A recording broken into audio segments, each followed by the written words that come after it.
What if you could buy a longer life? One of their memberships is £51,000. 6 months ago, I learned that I probably wouldn't live to 100 from a genetic test, which has brought up a lot of questions. And it's not just me. The internet is obsessed with longevity.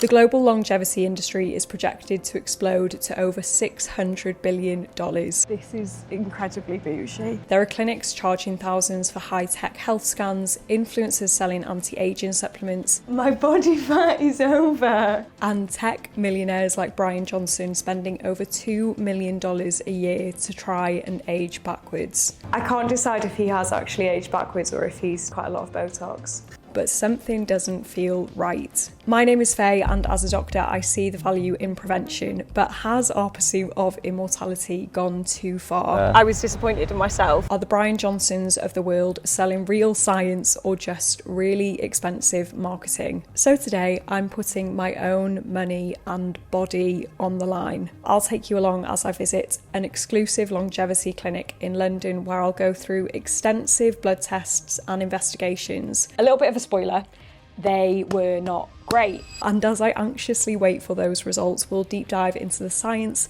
and explore the booming longevity market. Yeah, maybe I have fallen for the trap. And the dangers that aren't being discussed before a shocking blood test result changes my perspective on everything. So by the end of the video, you can answer the burning question, should you be paying to live longer?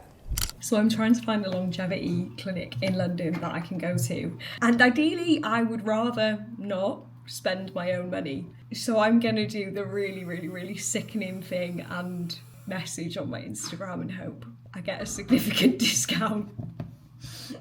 I just don't know how to just start it off. Hi. After 30 minutes trying to string together a professional message, happy? That's not really a professional term. And battling feeling incredibly cheeky, basically begging for a service worth thousands of pounds. The cheapest option, £1,500. The middle option, £6,000. 6,000, Dylan! 6,000! Oh! And then there is even a gold option for £12,000. Oh my God. One of their memberships is £51,000. Oh my God. Just to try and keep my options as open as possible. Looking forward to hearing back from you soon. I think that sounds like a message sent by a grown adult. After 2 weeks of getting nowhere, as a last-ditch attempt, I posted a story to my Instagram. Just when I thought all hope was lost, Reborn Clinic, a state-of-the-art longevity clinic in the heart of London, said they could help. Once I was booked in, I enlisted my friend from medical school, Rafi, to come along as emotional support. How are you feeling? Bit nervous. Really? Yeah. About what? I'll take blood from anyone. Yeah. But the moment someone comes at me with a needle, I hate it. Really? You're scared to have a blood test? I am scared to have a blood test. I did like a genetic test. I found out that my genes suggest that I'll have an average lifespan. Really? Yeah. I know, Wait, literally. is that the one like you took where you were like, I'm genetically more likely to be smelly? Yeah. Yeah. It also said I was genetically more likely to be smelly. And it also said I was genetically more likely to have ovarian and breast cancer. Oh shit. No. Like now that you know it, you're like, do you kind of regret it? I wouldn't say regret it. It's complicated. I think when you're young, you do feel like you'll live forever. And it was probably the first time I've ever realised I'm gonna get old and I'm gonna get sick. Arriving at the clinic, there was only one question I wanted to know the answer to. How much does it cost to visit a clinic like this? Yeah, I feel a little bit out of place. This is incredibly bougie. This is so bougie. Unfortunately, I would have to wait a while to find out the answer, but one thing was for sure, I absolutely could not afford it. Yeah. Nice. On arrival, we were greeted by Dr. Charlie Cox, an intensive care doctor who became interested in longevity when he recognised its power in preventing people ending up in hospital. Motivations that were a far cry from the prejudices I had about the longevity industry being money grabbing and gimmicky. Nice. It wouldn't be right without mentioning BJ. Would it? Yeah. BJ, also known as. BJ, not the controversial blonde Prime Minister, but the baby-faced gazillionaire some would argue kicked off the boom in longevity. In 2013, Brian Johnson sold his company to PayPal for $800 million.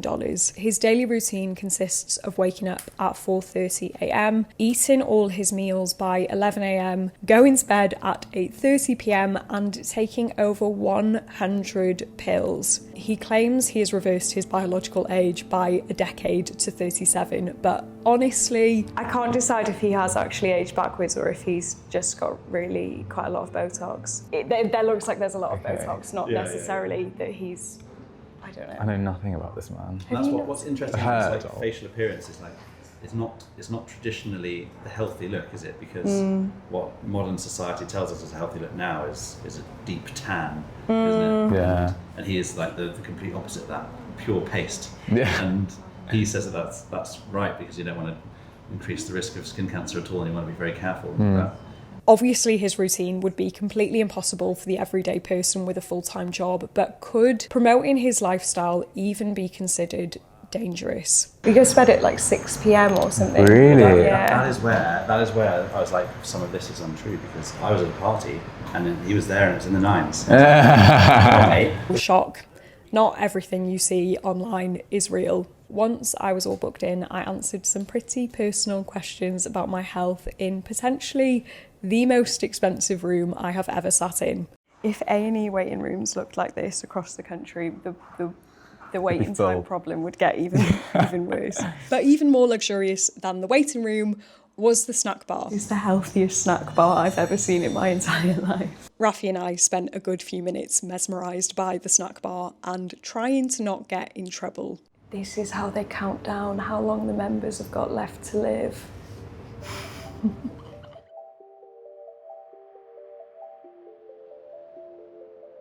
And then went upstairs to start my journey into longevity and face one of my biggest fears. But what even is longevity? What most people get wrong about longevity is they start with the most expensive experimental strategies, but a super easy place to start is using the longevity pyramid. It outlines the prevention strategies for adding extra healthy years to your life, and it starts with diagnostics, like this machine that looked at my body composition, so how much of me is fat, muscle and water. And let's just say I was not very impressed with the results. My body fat is over.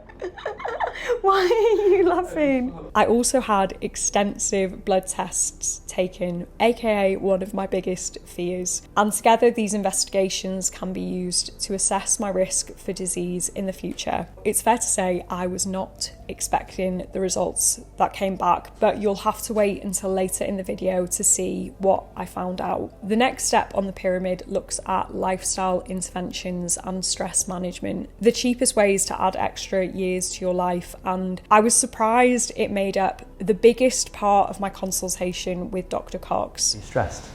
Am I stressed? Am I stressed? Chronically stressed. Okay. Yeah, absolutely. I think when I'm not stressed, I'm so much better at doing like a headspace, a mindfulness, try and do a headspace before bed. But then when I am stressed, that is when I should be doing it more. Yes. But Yeah. your motivation just dips, or I think discipline just tends to dip. Yeah. So how often do you reckon you do a headspace? It's either every single day or not at all for a couple of weeks, and then I get back into it. So not too consistently, really. Okay. Yeah. And have you ever measured whether it has any effect on you? Do you ever measure HRV with the Whoop and seeing whether it changes things? I haven't, because normally I try and do it before bed. Yeah. But I have noticed, like with like my heart rate, certain things, like me and my boyfriend went to go watch a horror film before, like one evening, and I saw my heart rate spiking when we were watching the film, and I did think that had a noticeable effect when I came home. So I haven't noticed about whether it what improves it, but I have noticed what it worsens it. It depends whether you're driven by data and light, and it helps you to make more change. But for some people, for example, you can link your Whoop to those apps. Okay. And it will then immediately know what you were doing, what mindfulness you were doing, and it will say what physiological changes there were. And that can, it's not that physiological change that's the benefit, but if you then know deep down that it is having that effect, it can create more drive to want to do it more. What followed wasn't something new, but it hit differently this time. There's another great app called Othership. Okay. That is like these other ones, but specifically breathwork and guided breathwork for all sorts of different things to get you in the zone for something difficult, to wind you down for nighttime. And for some people, we need to work out whether you're one of them. It's completely transformative. But what I found out next was something I'd never even considered. Sometimes I might have woken up and not felt tired, but then say if I look at my sleep data and I see that I've had a bad sleep, do I then feel tired later in the day because I'm aware that I've had a bad sleep? There are studies to demonstrate that is true. So they've given patients fake data about how poorly they slept and then asked them how they felt, and they feel much, much worse. Like it's a real thing. Yeah. So it's a big problem of these wearables. And I think there's many different types of people, but I kind of cohort into broadly two. There's the person that doesn't mind that stuff, and there's the person that absolutely hates it, and it's a real problem. And for those people, I don't recommend wearables. Or if we can find the ideal situation, is I recommend the wearable. And I'm the only person that looks at the data. Nice. So keep them away from the data. They're just wearing a bracelet, and then I'll tell them. And I think probably for most people, the benefits of these come from not from looking at it in the morning and then it ruining or making your day, but looking at that 30 or 180 day average and being like, what is it that's happened in this 180 days that has made everything better or worse? Or if you're doing like an N of 1 study, for sleep, I'm going to wear an eye mask every day for a month and see what difference it makes to my sleep. And then you look at that data, the month you did it and the month you didn't, and there's a big difference. Then you're like, well, then it's really useful. Then came a question that hit a little bit too close to home. What's your nutrition like? Well, the first step is recognition. Yeah. It's good. Have you ever done food diaries or sort of worked out amounts that were going in and timings and things like that? Probably a long time ago, but not for a long time now. Fine. And what about wearing a blood glucose monitor? I think that it is fascinating intermittent data. I think it's an area that's fraught with trouble because we know what we want blood sugars to be in diabetic people for sure, and then it's really, really useful, right? If you're going low, you're going dangerously high, you treat it. Yeah.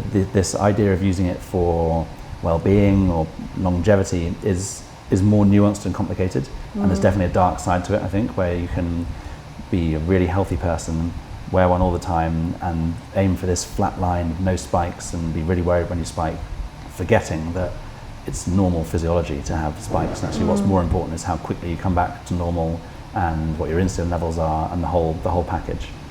But that said, I think there's really interesting information you can get from wearing them intermittently. So something like, they last for 2 weeks, most of them, wearing one every 3 months or every 6 months, behaving normally and seeing whether there's some sort of behavior that you have that spikes every day. The worst ones are when you think it's a healthy behavior as well, which is not uncommon. And the classic of this is overnight oats, like surprisingly high glycemic index. Really? You fill it up with sultanas as well, and some people will eat that every day for 10 years, and that's probably going to lead them down a slightly negative path. It's a real shame if you think that's something that's been really helpful or healthy. But if you wear a glucose monitor just once in a year and you know that every morning your glucose spikes to 11 because of this crazy breakfast, and you stop that behaviour, then it's great. And when it came to supplements, Dr. Cox had a surprising perspective. I think the best thing to do with supplements is to be really intentional about what is it that the problem that we're trying to solve, and how is the supplement going to do it, and how are we going to measure that. And if you do that, you avoid the 100 supplements that are probably having interactions and probably overall doing harm. And you also avoid the other big problem with supplements, which is going to the shop, buying them for a month, taking them for that amount of time, and then trying something else. But on the top of the pyramid, there are experimental strategies like gene editing, which remain exclusive and out of reach for most of society. If all this sounds a little bit Black Mirror, then you are not alone. Having worked in NHS hospitals where you are faced with the deprivation in today's society, I wanted to know if that worried Dr. Cox. The big problem with only doing it this way is that it's really expensive, and so it's kind of elitist, which is a desperate shame as well. So if we can find a way of lowering the cost, making it accessible to the masses, using artificial intelligence in the right amount, and then making everyone be able to see their biomarkers in a preventative way, that would be the dream. But there's another huge issue I have with the longevity industry. Like the rest of healthcare, if I'm being completely honest, women seem to be forgotten. Even though women more than anyone feel the looming pressure of a societal expiry date and are the key marketing targets for anti-aging products, skincare, supplements and hormone therapy. The most important thing we've got to do as a society is prioritise studying women's health much more than we have done. And specific to longevity, some interesting data I've seen recently is about cold plunge, for example. Like there's this idea that cold plunge is a universally good thing, although there's not that much data for it. But actually, there's initial data showing that it's probably not brilliant for most women, and we don't have that information for a lot of therapies and drugs that we really should do. Because someone asked that, didn't they? That was one of the community questions, wasn't Really? It, about the data about the cold plunges for women? We should probably talk about ovarian health and menopause health is just so much more limited than the equivalents for men. And I think that's a big problem. This study is just another reminder that women are not just little men, and research needs to reflect that. But what actionable points did Dr. Cox give me to go away? Which I think the most interesting ones, thousands and thousands of Finnish people, were all traditional sauna. Yeah. And so it makes sense to use traditional sauna, I think, because that's where the studies came from. Infrared, there is theory that the infrared waves can penetrate deeper, and then you might not have this sensation of feeling so hot that you need to get out while still having a higher core temperature. Yeah. Is kind of the theory. So maybe that is better if the benefit is coming from high core temperature and the production of heat shock proteins, and making your blood vessels more dilated so that they become more pliable and reduce the risk of hypertension and coronary artery disease that way. But is there anything you recommend for keeping your brain healthy, say avoiding getting dementia in later life? Our understanding of the heart, for example, is getting pretty good. Our understanding of the brain is just so limited and so early. And I think number one for that has got to be finding meaning, social connection, and a reason to kind of want to get up every day, to spend time with your family, your loved ones, friends, to have a point of doing stuff. An evidence-based way to boost your brain health is by actively learning new things, which is why I'm so glad this video is sponsored by Skillshare. It's one of the easiest and honestly most fun ways to keep your brain engaged and challenged whilst learning something you actually care about. I've recognised I need to get better at stress management, so I've been taking the class Mindful Practices for Effective Self-Care and Stress Relief. I wanted to build a daily habit that helps me manage my stress better, and this class really clicked because the guided exercises made it so easy to put the ideas into practice right away. It showed me how small, consistent rituals can actually make a huge difference in staying focused and calm. I also love that if you're not watching, you're actively creating, experimenting, and putting new skills into practice. It feels less like studying and more like playing with ideas. And because classes are taught by world-class creatives, illustrators, designers, entrepreneurs, you're learning directly from people who are genuinely masters of their craft. So if you want to give it a try, Skillshare are giving the first 500 people to use my link in the description or scan the QR code on screen now a free 1-month trial. Just click the link in my description and start learning something new today. Just when I thought the consultation was wrapping up, something unexpected happened. I'm actually feeling like not as desired. I feel like please pay. How much is on this thing? 150.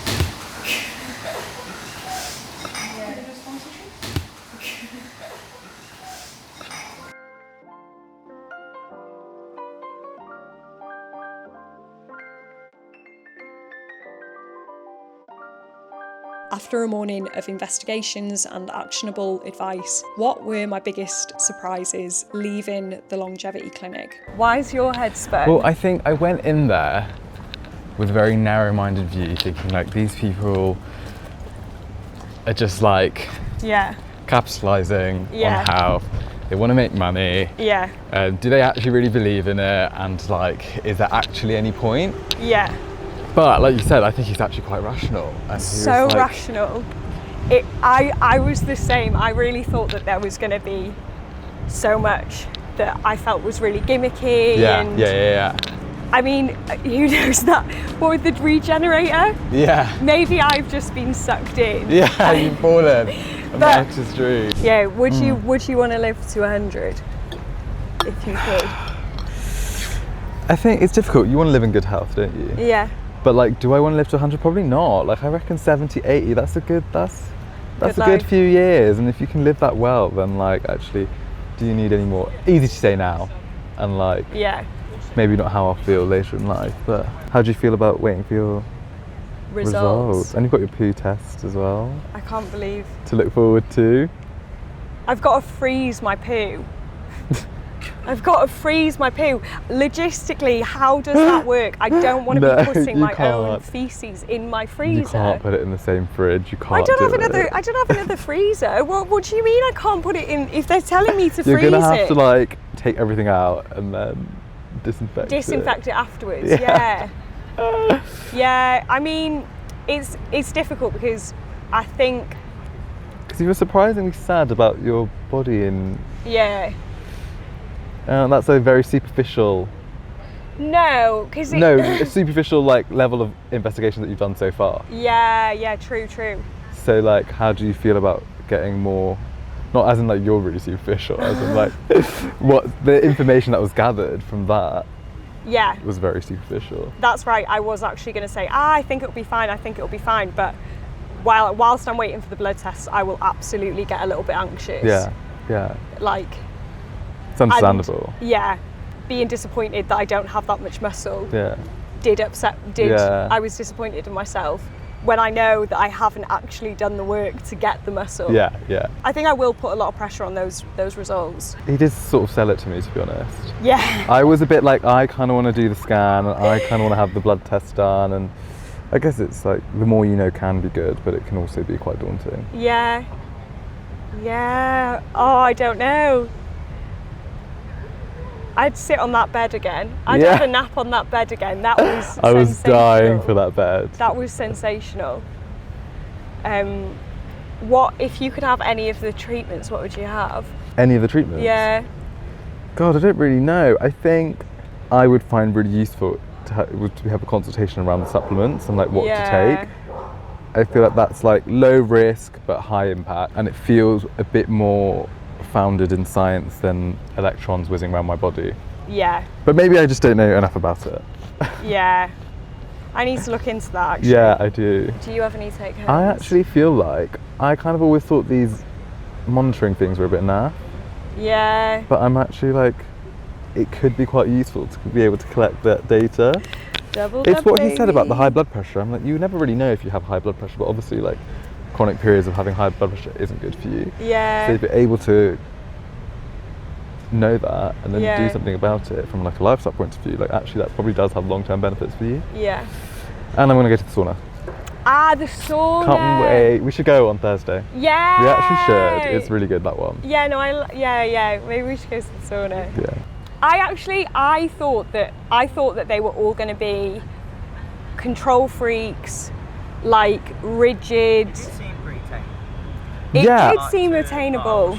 Yeah, no, I think you're so right. Like, it seemed so much more attainable and like such a balanced approach. It did seem really balanced. I think in my mind I was a bit like, these people are witches and they're casting this spell and they're going to make you like live, I don't know, like something about it was just seemed really like out of touch, but actually, yeah, I think it was quite measured. Yeah. Or maybe I've fallen for the trap. Yeah, maybe I have fallen for the trap. I don't know, I always find when I watch like a documentary or anything and you walk away from it and you think, I'm gonna change my life, this is it, I'm not gonna have ultra processed food again, I'm gonna sleep better, and then a week later, life hits you like a ton of bricks and suddenly you're back to eating like crap. I don't know, I think it'll be interesting to see if like we actually take those lessons with us. Yeah. Yeah.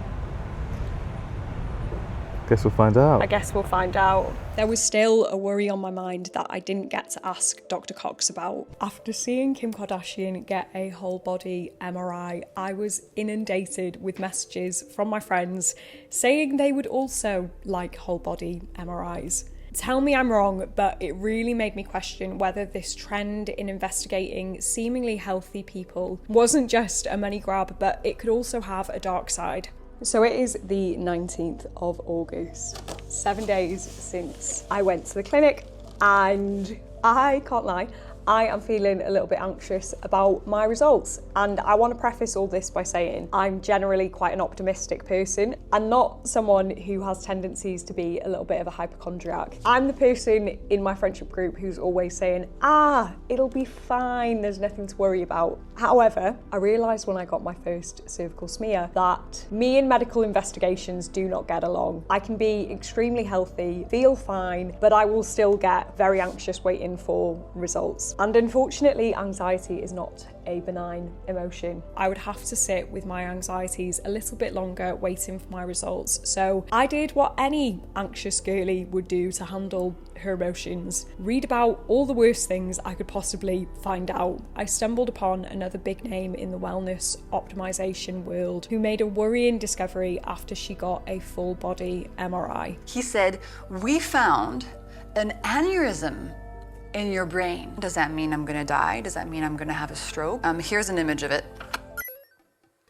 so you can see it. If all of a sudden I have a very, very, very, very bad headache, like the worst headache I've ever had in my life, I need to rush to the ER. A 2019 study looked at whole body MRI results for over 5,000 healthy people. They categorised what they found into critical findings that were potentially serious and needed urgent follow-up and indeterminate. These were findings with an unclear significance that may or may not have been important. Approximately 1 in 10 of the healthy people had critical findings. 1 in 10 had indeterminate findings, but 16% of the findings were found to be false alarms, resulting in increased anxiety and unnecessary investigations. Not exactly the miracle wellness influencers and Kim Kardashian would have you believe. However, I got the chance to ask Dr. Cox what he thought later in the video when I got my results back, and his answer shocked me. But before I got my results back, it was time to tally up the costs of the recommendations that the clinic had advised.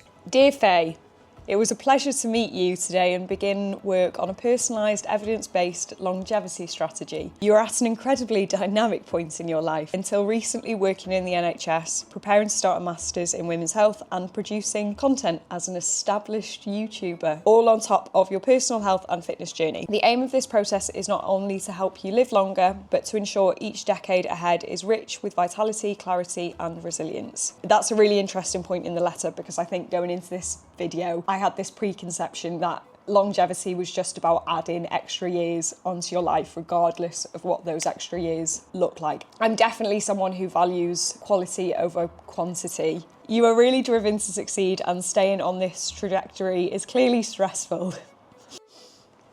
Are you listening? Yeah.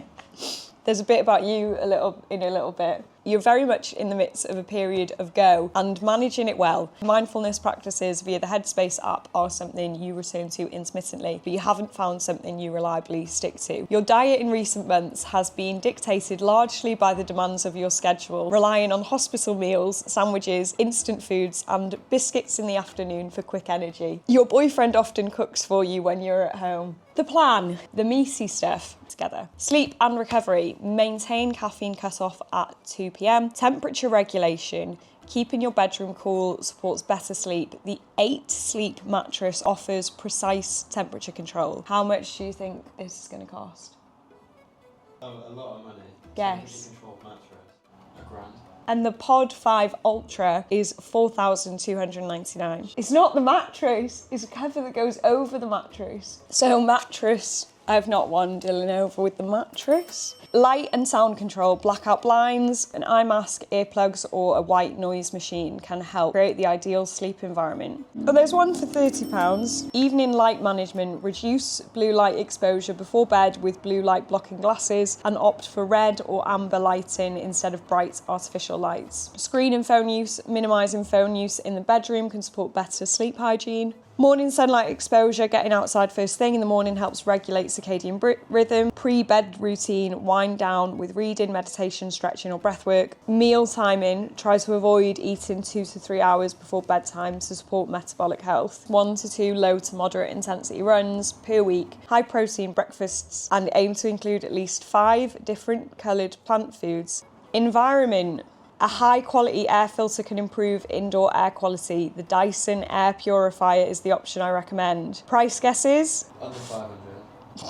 549. Water filtration? 500 or 440. Yeah. Personal care and cleaning products. Use the Think Dirty app to check for harmful ingredients. Interesting. Non-toxic cookware. A 13-piece cookware set. £295. That's not too bad, is it? Testing. Blood testing results will guide supplement dosing with particular focus on inflammation, hormones and metabolic health. Microbiome tests will be reviewed for gut health, immune resilience and possible links to energy and mood regulation. VO2 max testing to establish a baseline of aerobic fitness. Bring your Whoop and Aura data next time so I can start to integrate daily physiological data too. I'm looking forward to seeing what we can achieve together. Reborn Clinic didn't provide an exact price for the services as they take a personalised approach, but they gave an estimate of between £1,000 to £2,000, and that's not even all the services that are available. A whole body MRI alone could set you back by a further £1,500. So I knew that at my follow-up appointment I needed to find out a little bit more from Dr. Cox about what he thought was worth it. Hi guys, today is the 30th of August and I am getting my results back from my trip to the Reborn Clinic, and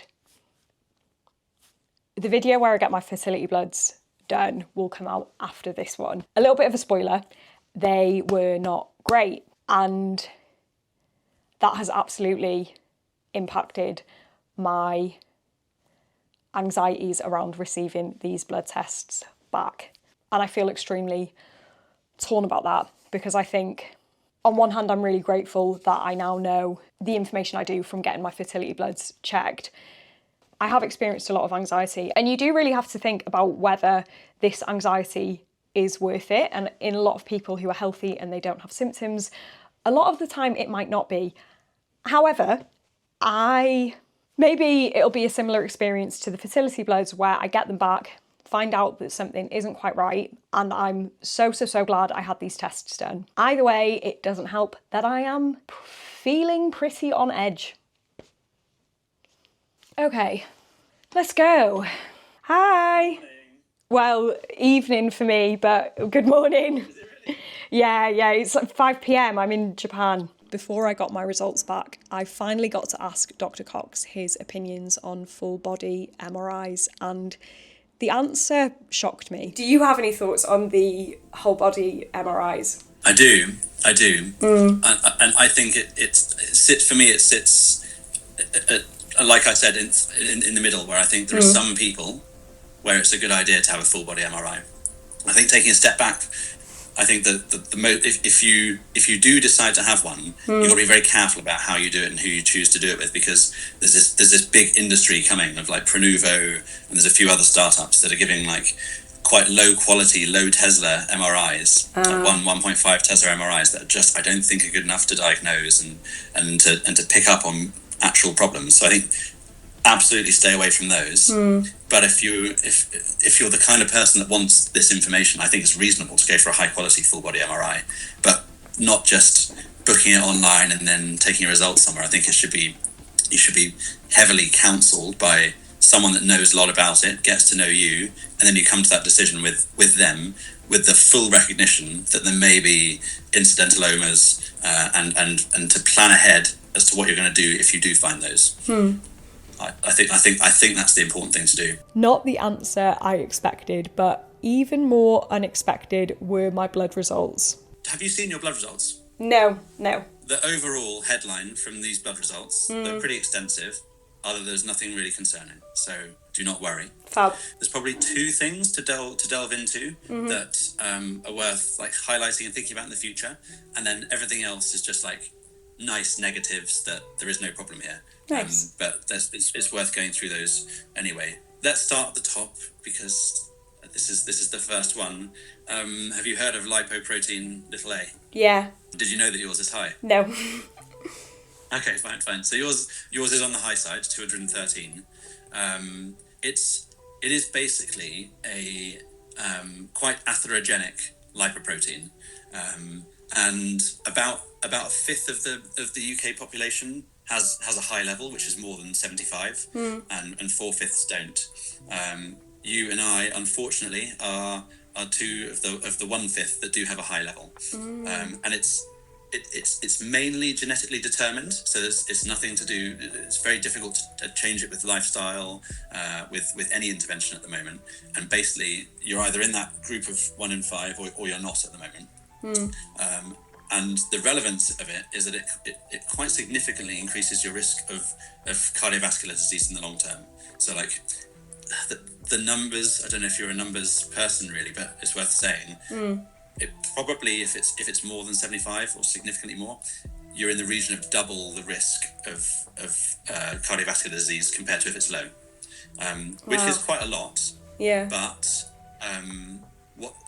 it is one biomarker in isolation, and so it's obviously really bad if you have a high level of this and high level of everything else, and you live your life in a way that's not conducive to good heart health. But if you don't, and this is like the one thing that's high and everything else is good, which is the box that you're in, it is much less concerning. It's one of those things that's worth knowing about because I think it puts you in this slightly higher risk category, which means I think it's worth keeping a close eye on your other lipids, which are all normal, by the way, and just being aware that you're at this slightly higher risk. So I think it's worth pushing a bit harder with making sure you get the nutrition, the exercise, the sleep, the stress stuff right to make sure that all of your other biomarkers and you in general don't get into the box of someone that's got their lipids in disarray completely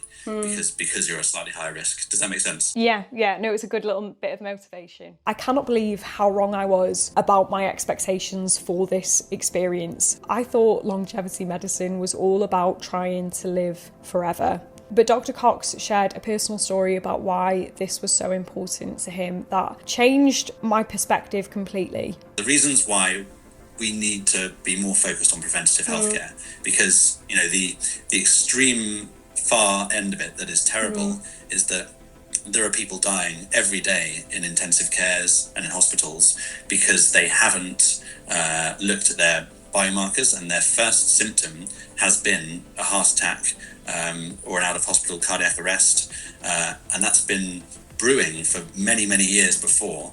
But because they haven't looked at their biomarkers and their lipid profiles and made the small, easy adjustments of changing diet, changing exercise, sleep, starting on lipid-lowering therapy, for example, because they haven't had any symptoms, there's been no need to for them in their minds. But the extreme end is that, sadly, a small proportion of people do then have these heart attacks and then die.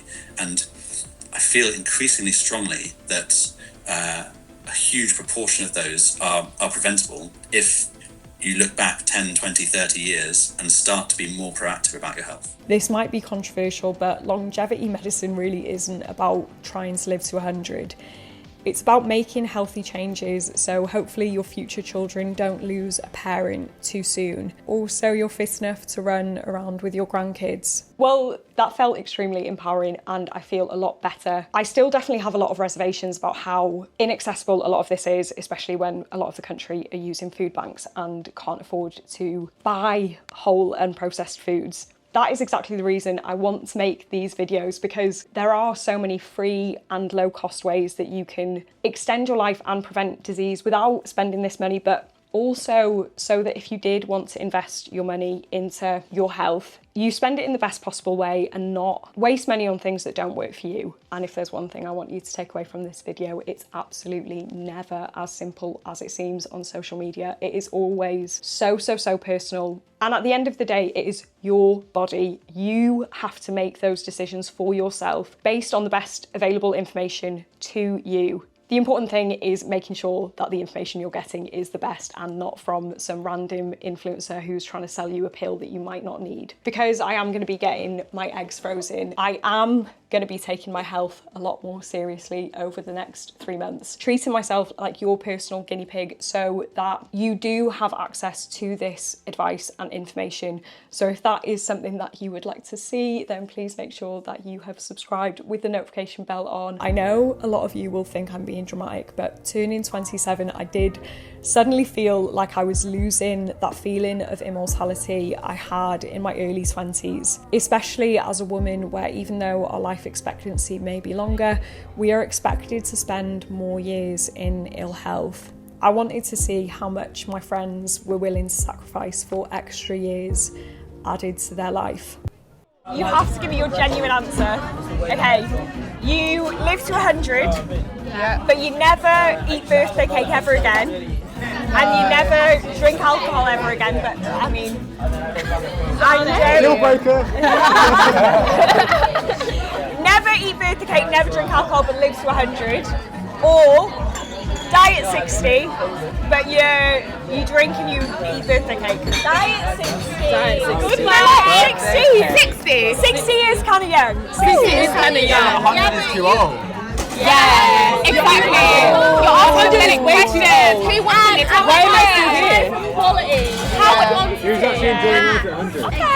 Exactly. But also, like, who wants to live to 100? Let's be honest, guys. On a superficial level, I really did not like the idea of longevity medicine, because I bet Brian Johnson doesn't eat birthday cake, and I really think that life is too short to not enjoy cake. But on a deeper level, as a doctor, I have seen the devastation caused when life is taken away earlier than it should have been. If there is anything I can do to prevent my loved ones going through that grief, I feel a responsibility to do it. But on the other hand, I feel a responsibility to live my life to the fullest, to honour the patients I met who had theirs cut way too short.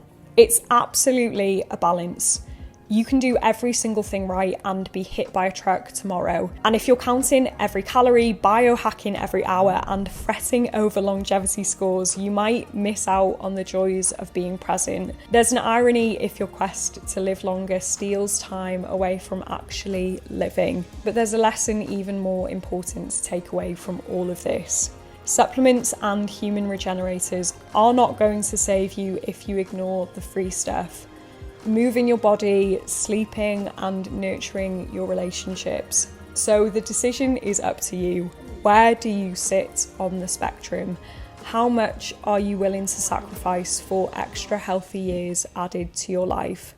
In money or in time? Regardless of your answer, you should base that decision on science and reliable information rather than marketing companies or sensationalized routines on social media. How can you actually start the journey to living a happier, healthier life? Well, you might want to have a look at this video where I try and fix my sleep in 7 days. On screen now, or the video just below it that YouTube thinks you'll enjoy. And if you don't want to miss the video where I get my fertility checked, make sure you are subscribed.